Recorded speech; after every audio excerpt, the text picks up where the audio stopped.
Hey mga katubig, welcome back sa aking mini fish farm, Aqua Fish Zone. Maraming salamat po sa aking mga viewers at sa mga nag-likes, comment, and subscribe sa aking mga past videos. Maraming salamat po. At sa mga hindi pa po nakakapanood ng aking mga videos, don't forget to like, subscribe, and comment below. Thank you!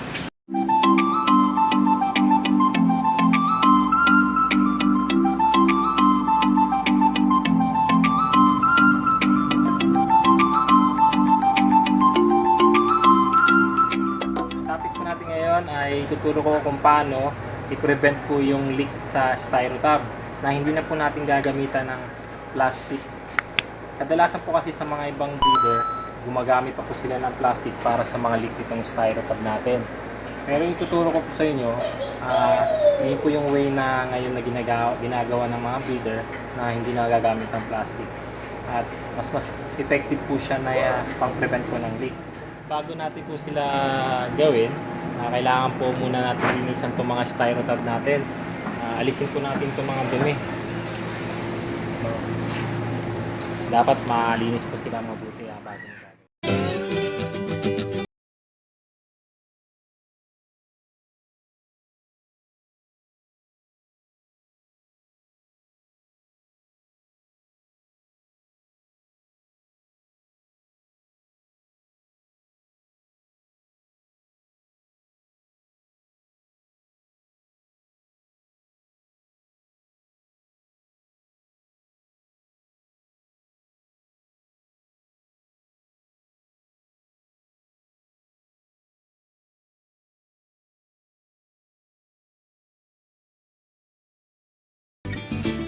Pagkatapos nating hugasan ng mga styro, kailangan natin itong patuyuin. Tara! Alam mahulog! Alam mahulog!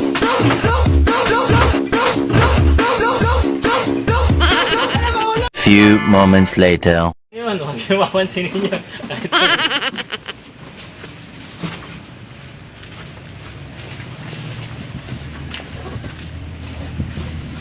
Papatuloy natin sa araw para naman magawa na natin yung mga katubig.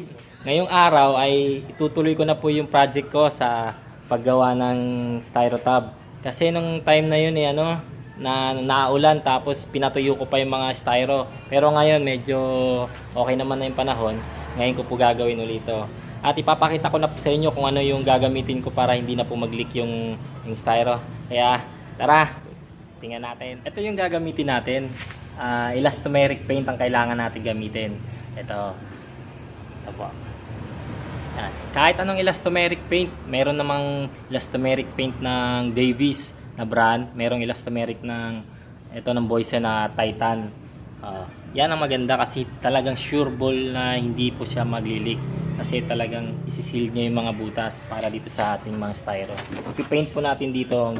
Mamaya papakita ko po sa inyo kung paano gagawin ko dito. Tapos maganda na rin, marami rin po siyang ibang kulay. Meron din po siyang green, yung apple green. Pinili ko yung itong blue para medyo malinis naman tingnan at sky blue siya. At medyo visible yung mga fish natin. Hindi gaya ng pag dark, huwag kayo kukuha ng mga dark, yung mga maroon ganun. Medyo madilim, mahirap makita yung isda. Kung black yung isda nyo, mahirap makita doon. Kaya pinili ko to para malinaw, malinis tingnan. Yan, ipipaint natin dito. At kaya huwag kayong aalis, panoorin nyo hanggang sa huli at ipapakita ko sa inyo kung paano gagawin dito. Pa rin mga guys, kailangan din po natin ito, yung brush. 2.5 inch po itong gagamitin ko dito. Tapos kailangan ko rin ng maliit na roller para mabilis yung pagpintura natin. Kaya tara!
Yun nga guys.